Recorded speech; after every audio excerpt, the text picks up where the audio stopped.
জমেলার গলা শোনা মাত্রই অভ্র হকচকিয়ে যায়। দোলনায় বসে থাকা আয়েশাকে তড়িঘড়ি করে টেনে তোলে, হাত ধরে দৌড় দেয়। পালিয়ে কোথায় যাবে কিছু বুঝে না পেয়ে একটা ঝোপের ভেতরে গিয়ে লুকায়।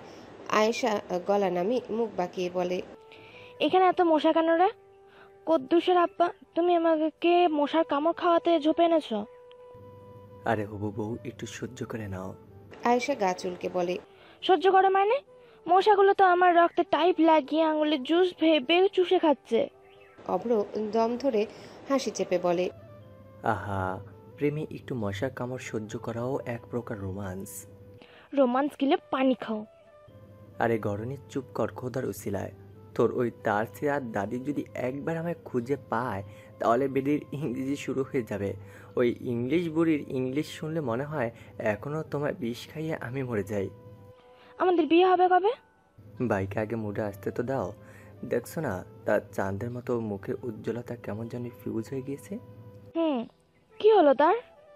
কিন্তু কেউ যদি আমাদের বিয়েতে রাজি না হয়, বাধা দেয়। অভ্র ভাবলেশীন ভাবে গান ধরে, আরে দূর, তুমি রাজি আমি রাজি, কেয়া কারেগা কাজে। বিয়ের মতো দুজন মিলে বাজবো ডিমবাজে। হঠাৎ করে ঝোপের পেছন থেকে জমেলা বুড়ি অভ্রর শার্ট ধরে টেনে বলে, ওরে আমার হাজিও একটা পাজি। রাতের খাবার শেষ হতে চিত্রা আবদার করে বাগানে যাওয়ার। খাওয়া দাওয়ার পর থেকেই সে আয়েশাকে খুঁজে পাচ্ছে না। মেয়েটা যে কোথায় গেল কিছুই বুঝতে পারছে না। ফারাজ চিত্রার হাত ধরে বাইরে আসে। ধীরে ধীরে বাগানের পথে হাঁটে তারা। চিত্রা ফারাজের হাত শক্ত করে ধরে জিজ্ঞাসা করে, দোলনায় বসবেন? ফারাজ মুচকি হেসে বলে, তুমি বসলে না হয় বসবো। দুজনে গিয়ে বিশাল দোলনায় বসে। ৩-৪ জন অনায়াসে বসতে পারবে এমন দোলনাটা। ফারাজ বসতে চিত্রা মাথা রাখে ওর উড়ুতে। আকাশে আজ মেঘ নেই, নেই কোনো বৃষ্টির গন্ধ। হালকা গরম গুটিসুটি মেরে শুয়ে পড়ে চিত্রা। ফারাজের কোলে মাথা রেখে তারার দিকে চেয়ে গুনতে শুরু করে, কিন্তু শেষ হয় না গোনা।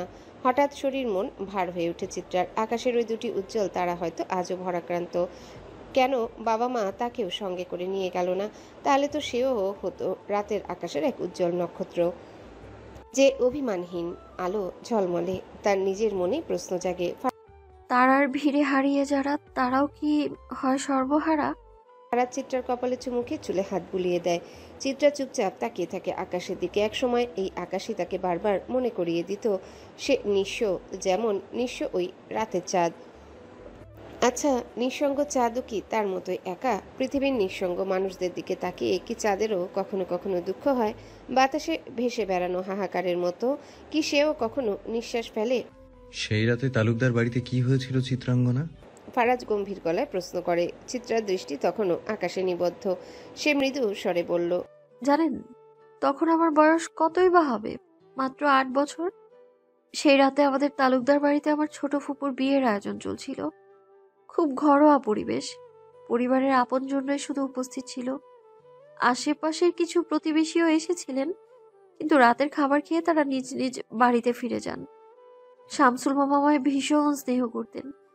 তার নিজের কোনো মেয়ে ছিল না বলেই আমাকে মেয়ের মতো ভালোবাসতেন। সেদিন তিনি বাবা মায়ের কাছে অনুরোধ করেন যেন এক রাতের জন্য আমাকে তার বাড়ি নিয়ে যেতে পারেন। শামসুরি কি মার্জিয়ার মাদার ইন লর পাতিদেব? ফারাজ জিজ্ঞাসা করল, জি। তারপর বাবা তোমাকে নিয়ে যেতে দিলেন, তাই তো? আপনি কি করে জানলেন? চিত্রা একটু অবাক হয়ে জিজ্ঞেস করলো, আন্দাজ করেছি। ও। তারপর? সেই রাতে মা বাবা আমাকে মামার হাতে তুলে দেন। মা জানতেন আমি অন্ধকারে ঘুমোতে পারি না, তবু মামার অনুরোধ ফেলতে পারেননি। আমি যেতে চাইনি। রাতে মাকে জড়িয়ে না ধরলে ঘুম হয় না আমার। সেদিন প্রথম এবং শেষবারের মতো যাওয়ার আগে মাকে জড়িয়ে ধরে কাঁদতে কাঁদতে বারবার বলেছিলাম, মা, আমি তোমায় ছাড়া কোথাও যাব না। মা শুনলো না, বলল কাল সকালে মামা তোমায় নিয়ে আসবে। তুমি এলে তোমাকে নতুন পুতুল কিনে দেব, চকলেট দেব। বাবা বলল ঘুরতে নিয়ে যাবে। চিত্রা গভীর শ্বাস নিয়ে থামলো, তারপর ধীরে বলে, কিন্তু বিশ্বাস করুন, আমাদের দেখা হয়েছিল ঠিকই, তবে আমি আমার মাকে চিনতে পারিনি, বাবাকেও না। তাদের চেহারাগুলো এক রাতেই ছাই হয়ে গিয়েছিল। ৮ বছরের আমি কিচ্ছু বুঝে উঠতে পারিনি। সাজানো গোছানো বাড়িটা কেমন করে এক রাতে পুড়ে ছারখার হয়ে গেল। আনন্দের বাড়ি কেন হঠাৎ শোকস্তব্ধ হয়ে গেল, কিচ্ছু বোঝার বয়স হয়নি আমার। শুধু এইটুকু জানি, সেদিন আমি সব হারিয়ে ফেলেছিলাম। আজও সেই শূন্যতা আমায় ঘুমোতে দেয় না। চিত্রা চোখে জল চলে আসে। ফারাজ তখনও গভীর মনোযোগে শুনছে। তার মুখ গম্ভীর কিন্তু দৃষ্টি চঞ্চল। সে আবার জিজ্ঞাসা করে, 27 জন কে কে ছিল মনে আছে? আমার দাদা দাদি, তাদের 7 ছেলে আর ছেলের বউরা। আর বাকি 11 জন? তালুকদার বাড়ির সর্বকনিষ্ঠ সন্তান ছিলাম আমি, বাবা মায়ের একমাত্র সন্তান।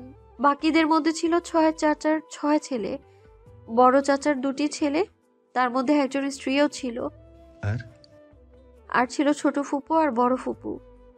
বড় ফুপুর ছেলেও ছিল। এবার হিসাব মেলান, 27 জন হয়।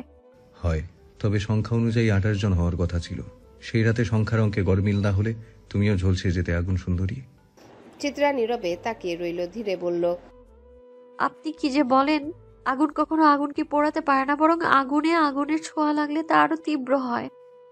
তবে হ্যাঁ, সেদিন মা যদি জোর করে আমায় না পাঠাতেন তাহলে আজ হয়তো কবরের সংখ্যা আরেকটু বেড়ে যেত। ফারাজ চিত্রাকে আস্তে করে তুলে বসায়। তারপর বুকের মাঝে আগলে ধরে বলে, কথা দিলাম তোমার চোখে আর জল আসতে দেব না। তবে আর সেই জলের কারণ আমি হওয়ার আগেই যেন মরণ হয় আমার। চিত্রা গলা আটকে আসে। কেঁপে ওঠা কণ্ঠে বলে, এইসব বলবেন না দয়া করে, আমার আর কেউ নেই আপনি ছাড়া। ফারাজ তাকে আরো শক্ত করে বুকের মাঝে চেপে ধরে, যেন সত্যের পাহারা এসে তাকে কেড়ে নিয়ে যাবে। তার ভেতরটা কেমন করে উঠে। চোখ বুজে বলে, মৃত্যুটা যেন তোমার আগেই হয়, কারণ তোমার খাটিয়ার ওজন বহন করার মতো সক্ষমতা তোমার স্বামীর নেই যে বিবিজান। চিত্রা নিজেকে সামলায়। একটি ইমারত ধসে পড়ার জন্য সামান্য খুঁটি যথেষ্ট। সে চোখের জল মুছে প্রসঙ্গ ঘুরিয়ে জিজ্ঞাসা করে, পিয়াস ভাইকে দেখেছেন? তিনি কিভাবে নিজের স্ত্রীর হয়ে প্রতিবাদ করেছেন? আচ্ছা, কেউ যদি আমায় কিছু বলে, আপনিও কি তখন এইভাবে আমার হয়ে রুখে দাঁড়াবেন? ফারাজ চিত্রার দিকে তীক্ষ্ণ দৃষ্টিতে তাকিয়ে বলে, আগে তো কেউ সাহস করুক তোমাকে কিছু বলার। সে চিত্রার কপালে চুমু দিয়ে মনে মনে বলে, পিয়াস প্রতিবাদ করেছে মুখে, কিন্তু সেখানে যদি নিশির বদলে চিত্রা তুমি থাকতে, তবে এতক্ষণে রক্তের বন্যা বইয়ে দিতাম আমি। ওদের জীব ছিঁড়ে পথের কুকুরকে খাওয়াতাম, কারণ আমার মুখের চেয়ে হাত চলে বেশি। তোমার হৃদয়ে আঘাত করা মানে আমার হৃদয় জখম হওয়া। আর ফারাজ এলাহি হৃদয়ে জখমকারীকে আঘাত করে না, বরং টেনে হিঁচড়ে একেবারে তার হৃদয়টাই ছিঁড়ে আনে। অনেক রাত করে বজ্র বাসায় ফিরে। ফারাজ তখন নিজ কক্ষে নিদ্রাচ্ছন্ন। চিত্রার পানির এত তৃষ্ণা পেয়েছিল যে সোজা সে রান্নাঘরে চলে আসে। পানির জগ নিয়ে উপরে যাবে এমন সময় রান্নাঘরের দরজার সামনে অস্ফুট দৃষ্টিতে দাঁড়িয়ে থাকা নেশাগ্রস্ত বজ্রকে দেখতে পায়। চিত্রা বিচলিত হয়ে পড়ে। আরে ভাই, আপনার কি হয়েছে? চিত্রার কণ্ঠে উদ্বেগ। কিছুক্ষণ নির্নিমেষ দৃষ্টিতে চিত্রার দিকে তাকিয়ে থাকে বজ্র। চোখের কোণে জমে ওঠে জল, তবুও শক্ত হয়ে ঠায় দাঁড়িয়ে সে বলে, যা আমার ছিল তা আমার চিরজীবনী থাকবে। চিনিয়ে নিতে হলে প্রয়োজনে তাই করব। আপনাকে ঠিক লাগছে না, জল খাবেন? চিত্রা কাপা গলায় জিজ্ঞাসা করে। বজ্র কিয়ৎক্ষণ চুপ থেকে শুধায়, বিষ খেয়ে ফেলেছিলাম আমি। জল খেলে কি বিষের প্রতিক্রিয়া সেরে যাবে? আপনি নেশা করেছেন ভাইয়া? চিত্রার চোখে এবারে স্পষ্ট ভয়। বজ্র কিছুক্ষণ থেমে নিজের সঙ্গে যুদ্ধ করে। তারপর চোয়াল শক্ত করে ফ্রিজ খুলে এক মুঠো তেঁতুল তুলে নেয়। চলে যেতে গিয়ে হঠাৎ থেমে দাঁড়ায়। পেছন ফিরে চিত্রার চোখে চোখ রাখে। কোনো একদিন হাত কেটে দেখবেন, আপনার আর আমার কিন্তু একই রক্ত। তাই অনন্ত নিজের রক্তের সঙ্গে বেমানি করবে না ভাবি যান। চিত্রা জবাব দেয় না। স্তব্ধ স্থির তাকিয়ে থাকে বজ্র যাওয়ার পথে। চুপ করে থাকলেও চোখে তার প্রশ্ন, সন্দেহের ঘন ঘটা। বজ্র যা বলেছে তার কোনো মানে খুঁজে পায় না চিত্রা। কিন্তু তার কপালে পড়া ভাঁজ ক্রমশ গাঢ় হয়, গাঢ় থেকে আরো গাঢ়। রাত ঘন হয়ে এসেছে, আকাশে চাঁদ নেই, তারা নেই, আছে কেবল পুরো একটা অন্ধকার। আর তার বুক চিরে এগিয়ে চলা বেকারির ভ্যানের কর্কশ ক্যাচক্যাচ শব্দ। মরচে ধরা লোহার গায়ে আজ, কিন্তু ইঞ্জিনটা শক্ত। ভ্যানটি রাতের জন্য ভাড়া করেছে মাহাদি। চাল বসানো ভ্যানে সে নিজেই চালক।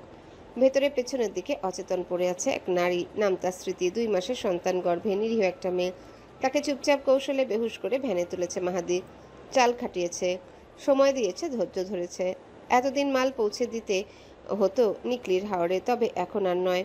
শহরের এক কোণে নদীর কিনারায় বসে আছে সোহান পালোয়ান। তার অন্ধকার বাণিজ্যের নতুন ঠিকানা সোহান পালোয়ানের আস্তানা। সেখানেই যাচ্ছে মাহাদি। মাহাদি খুশি, চেহারায় স্পষ্ট প্রশান্তি। আজকের ডেলিভারি ঠিকঠাক হলে হাতে আসবে টাকা। সেই টাকায় বইয়ের জন্য এবার কি কেনা যায়, সোনার বালা নাকি জামদানি শাড়ি? ভ্যান এগিয়ে চলে ঘুটঘুটে অন্ধকারে। স্টিয়ারিংয়ে হাত রেখে মাহাদি আপন মনে গুনগুন করে, পরের জায়গা পরের জমি ঘর বানাইয়া আমি রই, আমি তো সেই ঘরের মালিক নই। রাতের নীরবতা চিরে ধীরে ধীরে এসে থামে ভ্যানটা পুরানো ঘাটের ঠিক সামনেই। একসময় জমজমাট এই ঘাট এখন মৃতপ্রায়। নৌকা ওঠে না, নামে না, শুধু পড়ে থাকে কঙ্কালের মতো কিছু বিশাল আকারের ট্রলার। মাছ ধরার নয়, অন্য রকমের কাজে ব্যবহৃত হয় এসব। মাহাদি স্টিয়ারিংয়ের হাত রেখে এবার চারিপাশে তাকায়। বাতাস ভারী হয়ে উঠেছে, আশেপাশে শুনশান। সিগারেট শেষে ধোয়ার মতো সন্দেহ তার মনে পাক খেতে থাকে। বিপদ বলে কয়ে আসে না। সে নেমে পড়ে, তারপর ভ্যানের পেছনের দিক খুলে টেনে তোলে মেয়েটিকে। বেহুশ নিস্তেজ দেহ, তবুও ভারী। শরীর ছেদ দিয়েছে পুরোপুরি। এক হাতে কোমর, আরেক হাতে কাঁধ ধরে মাহাদি টানতে টানতে ট্রলারের দিকে এগোয়। হাঁপাচ্ছে কিন্তু থামে না।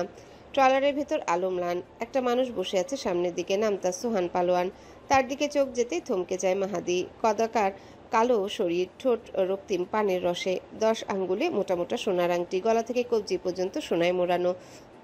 মুখ চকচক করছে সরিষার তেলে, চোখে কুয়াশার মতো নিষ্ঠুরতা। কালো চাপদারি, মোটা গোফে আটকে আছে চায়ের দুধের ফোঁটা। চায়ের কাপটায় আঙ্গুল ডুবিয়ে সোহান সর চেটে নিচ্ছে যত্ন করে। কালো ফতুয়া, কালো লুঙ্গি, পুরোটা একটা ছায়া সত্তা। এমন মানুষকে কি বলে ডাকা যায়? অন্ধকারের রাজা। মাহাদি ভয়ে গলা খাড়া করে। সে কিছু বলে না, কেবল সালাম দিয়ে জানায় মেয়ে হাজির। পাশে দাঁড়িয়ে থাকা সিফাত কথাটা পুনরাবৃত্তি করে সোহানকে উদ্দেশ্য করে। মাহাদির কপাল দিয়ে ঘাম গড়িয়ে পড়ে, কারণ সামনে বসা এই লোকটাই মানুষ নয়, নিঃস্রংস কোনো নরপিশাচ। নির্জন ঘরটা নিঃশব্দ। সোহান ধাতব কাপটা মাটিতে নামিয়ে রাখলো। চোখে মুখে বিরক্তি মাখা ক্লান্তি। হাতের উল্টো পাশে মুখ মুছে ধীরে তাকালো ছটফট করা মেয়েটির দিকে। চেহারা এখনো সৌন্দর্যের ছাপ রয়ে গেছে, তবে তাতে এখন আর কোনো মানবিকতা জাগে না তার চোখে। সোহান এক পলক মাহাদির দিকে তাকালো, তারপর সিফাতকে বলল। ওরে টাকা বুঝাই দে। সিফাত মাথা নাড়ল, উঠে দাঁড়ালো। হঠাৎ কিছু একটা ভেবে সোহান এক বোতল পানি তুলে মুখের সামনে এনে খুলে ফেললো।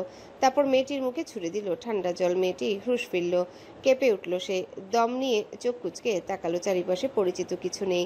এই ঘর তার নিজের নয়। কিছুটা স্মৃতি ফিরে এলো, তার চিৎকার, ধস্তাধস্তি, তারপর অন্ধকারে তলিয়ে যাওয়া সেই ভয়ানক দৃশ্য। বুঝতে বাকি রইল না সে অপরিত। ঘাড় ঘুরিয়ে মুখ তুলে চেঁচিয়ে উঠল সে আতঙ্কে। বাঁচান, কেউ আছেন? তীক্ষ্ণ কণ্ঠ ভেদ করে কান ফাটানো আর্তনাদ জায়গাটিকে কাঁপিয়ে দিল। চুপ! ধমকে উঠল সিফাত। মেয়েটি থামলো না, হাউমাউ করে কাঁদতে লাগলো। দয়া করেন ভাই, আমি কিছু বলবো না, দয়া করেন। সোহান তখনও নীরব। গা থেকে একটা অলস বিরক্তি ঝরে পড়ছে তার। কিছুক্ষণ চুপ থেকে সিফাতকে বলল। কানে লাগতাছে ভীষণ, এরে চুপ করা। সিফাত দেরি করলো না, এগিয়ে এসে সজোরে লাথি মারলো মেয়েটার পেটে। একটা ভাঙা খেলনার মতো গড়িয়ে পড়লো মেঝেতে। ব্যথায় মুখ কুচকে উঠল। হাত দিয়ে পেট চেপে ধরলো সে। আমার বাচ্চা, কণ্ঠটা ভেঙে গেল। আমার বাচ্চার জন্য হলো ছাইরা দেন ভাই, দোহাই লাগে। সারা জীবন ঋণী হইয়া থাকুম। আমি কাউরে কিছু কইমু না, কাউরে কিছু জানামু না, ছাইরা দেন। শব্দগুলো ঘরের ভেতরে রক্তমাখা মিনতির মতো লটকে রইল। দেয়ালের চোখ ছিল না বলে সে দেখতে পায়নি, আর যাদের কান ছিল তারা শুনতে পায়নি। ঘরের বাতাসটা আবারও থমথমে হয়ে গেল। সিফাত এগিয়ে এসে মেয়েটার এলোমেলো চুলের মুঠি চেপে ধরে মুখে কষে এক চড় বসালো। নডির ঘরের নডি, মুখ এত চলে কেন? চুপ কর। চুপ না করলে পেটের বাচ্চারে টাইনা বাহির কইরা আনুম। মেয়েটার চোখ বড় হয়ে গেল ভয়ে, কণ্ঠ হারিয়ে গুটিয়ে গেল এক কোণে। ফ্যাকাশে মুখে কাঁপতে কাঁপতে ট্রলার লোহার দেওয়ালে হেলান দিয়ে বসে পড়ল। মুহূর্ত পর সিফাত টাকা গুনে বুঝিয়ে দিল মাহাদিকে। মাহাদি সালাম দিয়ে ঘুরে দরজার দিকে পা বাড়াতে মেয়েটা ছিটকে এসে তার পা দুটো জড়িয়ে ধরলো, কান্নায় ভেঙে পড়ল। ভাই, ভাই নিয়া যান আমারে, বাঁচান। আপনার ঘরেও মা বোন আছে না ভাই? বউ আছে তো। আপনার সন্তানের কথা ভাইবা হইলেও ভাই বাঁচান আমারে। এইটা আমার প্রথম বাচ্চা, ওরে দুনিয়া দেখতে দেন ভাই, ওরে একবার দুনিয়া দেখতে দেন। ভেজা কণ্ঠে পাগলের মতো আকুতি। শরীর কাঁপছে, বুক ধরফর করছে। মাহাদি পাথরের মতো দাঁড়িয়ে আছে। এক ফোঁটা ঘাম গড়িয়ে পড়লো কপাল বেয়ে। কণ্ঠে কোনো শব্দ এলো না। চোখ উঠিয়ে সোহানের দিকে তাকাতে দেখলো লাল হয়ে থাকা দুটো চোখ তাকে গিলে খাচ্ছে। বুকটা ঠক করে কেঁপে উঠল তার। সে জলদি পা ছাড়িয়ে বেরিয়ে গেল, কিন্তু পা চলছে না, যেন কাদা জলে তলিয়ে গিয়েছে সে। তলিয়ে গিয়েছে তার পা দুটো। ভেতর থেকে শোনা যাচ্ছে মেয়েটার আর্তনাদ, ব্যথায় চটফট করার শব্দ। সিফাত হয়তো থেমে নেই। মাহাদি তখন রাস্তার ধারে দাঁড়িয়ে পেছনে ফিরে তাকায় বারবার। তার তো খুশি হওয়ার কথা, অত টাকা একসাথে পেয়েছে, তবু কেন এই ভার? কেন বারবার কানে ঝাঁঝরা মেরে বাজে মেয়েটার আরতি? ভাই, আমার বাচ্চার দোহাই, বাঁচান। আমার প্রথম বাচ্চা, ওরে দুনিয়া দেখবার দেন। নিশুতি রাত। চিত্রা স্বামীর বুকে মাথা রেখে শুয়ে আছে, তবু শরীর জুড়ে অস্থিরতা। চোখ বুজেও ঘুম আসছে না। হঠাৎ কেন এমন অনাহুত কষ্ট? কেন মনে হচ্ছে কিছু একটা খারাপ হতে যাচ্ছে? নিঃশ্বাস ভারী হয়ে ওঠে। উল্টো গুণে ঘুম আনতে চায়। 98-তে পৌঁছাতে না পৌঁছে ধরাস করে দরজার কড়া নাড়ার শব্দ, চোখ দুটো ছলকে উঠে ভয়ে। এত রাতে কে হতে পারে? চিত্রা সাহস হয় না একা উঠে গিয়ে দরজা খোলার। এই শুনছেন? উঠুন না, দরজায় কে যেন করাঘাত করছে। চিত্রার গলা কাঁপছে। ফারাজ চোখ কসলাতে কসলাতে উঠে বসে, তারপর উঠে দাঁড়ায়। নগ্ন বুক এলোমেলো চুলে দরজার দিকে এগোয়। চিত্রা গায়ে ওড়না জড়িয়ে মাথায় ঘোমটা দিয়ে পেছনে পেছনে আসে। দরজা খোলার সঙ্গে সঙ্গে স্থির হয়ে যায় সময়। সামনে দাঁড়িয়ে আয়েশা, চুল এলোমেলো, চোখ ফুলে আছে কান্নায়, ওড়না একপাশে সরে গেছে। চিত্রার পা হিম হয়ে আসে। এক ঝাঁক ভয় নিয়ে দৌড়ে যায় আয়েশার কাছে। কি হয়েছে আশা? ভয় আর উদ্বেগে গলা শুকিয়ে আসে তার। ফারাজ চুপচাপ দাঁড়িয়ে, মুখটা তার থমথমে। চিত্রা আয়েশাকে ঘরে টেনে আনে। বসাতে যাবে এমন সময় আয়েশা তাকে জড়িয়ে ধরে ডুকরে কেঁদে ওঠে। খুন খুন হয়েছে? আজকের বিকেলটা কেমন যেন মনমরা। 3 তলার করিডোরের সামনে দাঁড়ালে শেষ মাথায় তালাবদ্ধ একটা ঘর দেখতে পাওয়া যায়। ফারাজ ব্যতীত সেখানে কারো যাওয়ার অনুমতি নেই। পিয়াস জানে সেখানে কি আছে। হ্যাঁ, খুব ভালো করেই জানে সেখানে ধুলো পড়া স্তূপের নিচে ফারাজ এলাহি দাফন করা অতীত আজও তিলে তিলে মরছে। তার সেই ঘরে মরছে, জীবিত হচ্ছে, আবার মরছে। খেলার বয়সে সেও তো খেলতেই চেয়েছিল, তবে হাতে তুলে দেওয়া হয়েছে বন্দুক। খেলতে চেয়েছিল খেলনা গাড়ি দিয়ে, তবে খেলতে শেখানো হয়েছে মানুষের জীবনকে নিয়ে। যে দুনিয়ায় ফারাজ এলাহির পাপের কথা বর্ণনা করা হয়েছে, সেই দুনিয়ায় ফারাজের একটা হৃদয় বিদারক অতীত ছিল। মানুষ সে অতীত ছুঁয়ে দেখেনি, জানতে চায়নি, শুধুই পাপের বর্ণনা শুনে ঘৃণা করেছে তাকে, ভয় পেয়েছে, দূরে থেকেছে। পিয়াসার মাঝে মাঝে মন চায় ঘৃণা করতে, ফারাজকে তীব্র ঘৃণা করতে, তবে বারবার অতীতের দৃশ্যগুলো চোখের সামনে ভেসে ওঠে। কানে আজও হোঁচট খায় 11 বছরের নিষ্পাপ ফারাজ এলাহির আর্তনাদ। সেই আর্তনাদের কারণে আজও পিয়াস ফারাজকে ঘৃণা করতে পারেনি, বরঞ্চ মায়া হয়। 30 বছরের এই পাপিষ্ট পুরুষকে দেখতে আজও চোখের সামনে ভেসে ওঠে 11 বছরের সেই ছোট্ট নিষ্পাপ চোখ, যার চোখগুলো কালো বাদামি মিশ্রণে গড়া। পিয়াস ডিভানে এসে বসে। বিছানার নিশি গভীর ঘুমে ডুবে আছে, একটুও নড়ছে না। সে শিশুর মতো শান্ত, নিষ্পাপ মুখখানা দেখে বুকের ভিতরে একরাশ অস্থিরতা জন্ম নেয় পিয়াসের। বয়সটাও তো খুব বেশি না মেয়েটার, অথচ এই অল্প বয়সে জীবনের নির্মমতায় কতটা ভেঙে গেছে সে। পিয়াসের এক বন্ধু এখন খুলনা থানার অফিসার, সেখান থেকে মেয়েটির পরিবারের খোঁজ খবর নিয়েছে সে। ইচ্ছে করলে সেদিন রাতেই নিশিকে ফেলে আসতে পারত নিকলিতে, একরকম গা বাঁচানোর মতো করে, কিন্তু নিশির মুখে তার জীবনের ভাঙা গড়ার কাহিনী শুনে সে আর পারল না। কালেমা পড়ে ইসলামী শরীয়ত অনুযায়ী সেই সম্পর্ক সে মেনে নিয়েছে। সেই সম্পর্কে থেকে পিছু হটার কথা ভাবলেও শিউরে উঠে সে। হাসরের ময়দানে খোদার সামনে দাঁড়িয়ে এই মেয়েটিকে অস্বীকার করার সাহস তার নেই। পিয়াস জানে নিশির অতীত অভিজ্ঞতা এত সহজে মুছে যাবে না, তাদের ভালোবাসা গড়ে উঠতেও সময় লাগবে, কিন্তু সে হাল ছাড়বে না। একবার যেহেতু এই মেয়েটি তার জীবনে বউ হয়ে এসেছে, তাই সে স্বামী হিসেবে তার দায়িত্ব থেকে পিছপা হবে না। নিশিকে ভালোবাসতে শিখাবে, হাসাতে শিখাবে, এমনকি জীবনের প্রতি নতুন করে ভরসা করতে শিখাবে। তবে এখনই তাকে খুলনায় নিয়ে যাওয়া সম্ভব নয়। ওখানকার পরিস্থিতি এখনও উত্তপ্ত। সেখানে গেলে হয়তো নিশির ভেতরে চাপা পড়ে থাকা যন্ত্রণা আবারও জেগে উঠবে নতুন করে, তাকে দগ্ধ করবে। চিত্রার বাড়ি ফিরতে ফিরতে রাত হয়েছে। এসেই গোসল করেছে, কারো সঙ্গে কথা বলছে না, খাচ্ছে না। ফারাজ এসে খাইয়ে দেয়, এলোমেলো চুলগুলো আঁচড়ে বেনি বেঁধে দেয়। কারো সঙ্গে কথা বলছে না। আয়েশার অবস্থাও ভালো না। এত কাঁদলে কোন মানুষটি ঠিক থাকে? ফারাজের বাহিরে যেতেই হবে, রাতে ফিরবে না, ফিরলেও ভোর হবে। জামেলাকে চিত্রার পাশে সারা রাত থাকার কথা বলেছে। জামেলা আয়েশাকে নিয়ে রাতে চিত্রার কাছে থাকবে বলেই ঠিক করে। ফারাজ বাড়ি এসে গোসল করে অভ্রকে নিয়ে তাড়াহুড়ে বেরিয়ে পড়ে। যাওয়ার আগে মোহনাকে পই পই করে জানিয়ে দেয় এসে যেন কলিজা ভুনা রান্না করা পায়। মোহনার বুঝতে বাকি রয় না, আজকেও ফারাজ হাত রাঙিয়ে বাড়ি ফিরবে। তবে মনে মনে কিভাবে খুশিও হয়, আজকে আবারও দুনিয়া থেকে পাপ কমবে। কারণ ফারাজ আজ অবধি নির্দোষ কাউকে খুন করেইনি, কখনো করবেও না। সেই ভরসা আছে, ভেতর থেকে মন সেই ভরসা যোগান দেয়। কিন্তু তবুও মানুষ মারা কি ভালো কাজ? পাপ তো পাপই হয়, ছোট হোক কিংবা বড়। ভোরে বাড়ি ফিরতেই দরজা খুলে দেয় জান্নাত। মাহাদি কখনো তার দিকে ভালো করে তাকায়নি। আজ তাড়াহুড়োর মাঝে জান্নাতের মাথার ঘোমটা পড়ে যায়। চোখ মুহূর্তের জন্যে আটকে যায় জান্নাতের মুখে, তবে পরক্ষণে সে দৃষ্টি সরিয়ে নেয়। ঘরের ভেতর সে কখন থেকে মারিয়া অপেক্ষায় ছিল। অপেক্ষা করতে করতে শরীরটা যেন আরও ঝিমিয়ে পড়ে। ভেতরে কোথাও এক অজানা অস্তিত্বের সারা টের পায় সে। ইদানিং কি হচ্ছে তার শরীরে নিজেও বোঝে না। বমি পায়, খেতে ইচ্ছা করে না। সোহাগ বলেছিল একবার চেক আপ করিয়ে নিতে, কিন্তু সেই ভয়ে হাসপাতাল মুখ হয়নি মারিয়া। ওই ছেলেটা আর কতটুকুই বা রোজগার করে? নিজের সংসার সামলাতে যেখানে হিমশিম, অন্যের খরচের বোঝা কে বইবে? মাহাদি রুমে গিয়ে দেখে মারিয়া আধো ঘুমে পাশে বসে চুপচাপ তাকিয়ে থাকে সে। কদিন আগে মারিয়ার আজকের এই ক্লান্ত মুখ এক নয়, ভিন্ন। তখনও তো চিত্রার সঙ্গে কতটা রুক্ষ ব্যবহার করতো সে, অথচ আজ বুঝতে পারছে সংসারের দায়িত্ব কাঁধে না পড়লে বোঝা যায় না ছোট্ট চিত্রা কতটা কষ্ট চেপে আগলে রেখেছিল এই ঘর। মারিয়া বদলে গেছে, এটাই সত্যি। হয়তো সময়ই বদলে দিয়েছে তাকে। খারাপ অতীতের ভার টেনে লাভ নেই। ভোরেই মাহাদি বাজার থেকে তাজা গরুর মাংস কিনে এনেছে। শেষবার গরুর মাংস খাওয়া হয়েছিল সোহাগের বিয়ের অনুষ্ঠানে, কিন্তু ওর তেমন আয় তো নেই। তবে এত খরচের টাকা এলো কোথা থেকে? ভাই হিসেবে মাহাদিত্য প্রশ্ন করা উচিত ছিল, নতুন বউ নিয়ে সংসার করছে যখন। কিন্তু সময় তো হয়ে উঠল না। এখন তো আরও সময় নেই। আসলে অভাব খুব খারাপ জিনিস, হোক না সময়ের কিংবা টাকার। তবুও একদিন একাকী বসতে হবে সোহাগের সঙ্গে। মাহাদির ঘুমের প্রয়োজন। সে শার্ট খুলে স্যান্ডো গেঞ্জি পরে নেয়, প্যান্ট বদলে পরে লুঙ্গি, হাত মুখ ধুয়ে মারিয়ার পাশে শুয়ে পড়ে। ঘুমের প্রয়োজন তার। রাতে আবারও শিকারের তল্লাশে বেরোতে হবে। মাহাদির কপালের উপর হাত রেখে সিলিং ফ্যানের দিকে তাকায়। হুট করে কর্ণে মারিয়া নীরব স্বর ভেসে আসে। এই বাড়ি ফেরার সময় হলো? খুব ভাঙলো কখন? পাশে বসছিল যখন। একটা কথা জিজ্ঞেস করি,